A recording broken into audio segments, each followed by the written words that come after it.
move for Toronto Maple Leafs GM Brad Treliving extorting and blackmailing the Golden Knights when it comes to the whole Mitch Marner situation. As if any other team in this league hasn't already done that. Let's not pretend everyone and their grandmother knew Zach Hyman was going to the Edmonton Oilers. Just as an example, this happens all the time. And look, I do not want Mitch Marner on my team, but because it's a loud secret that this sort of tampering happens more often than you think, I just find it funny that Brad is using the media to try and get more players out of the Vegas Golden Knights. Again, I don't want Mitch Marner. And I'll go into that in another video. Funny how we're not hearing this from Darren Dreger, who is Darren Ferris's mouthpiece. Here's how I see this situation going. I think Toronto went to Mitch and said, we're gonna trade your rights away.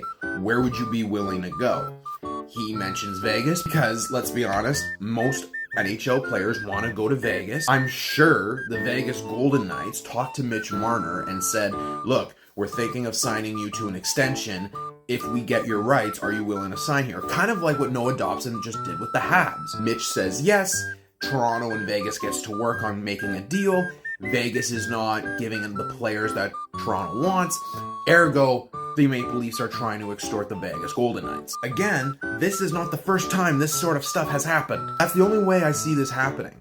Because all of a sudden, we're going to get high and mighty on tampering when we know that almost every team in the league has been guilty of this. You would think that this Mitch Marner situation would die quietly, and it hasn't. It never was.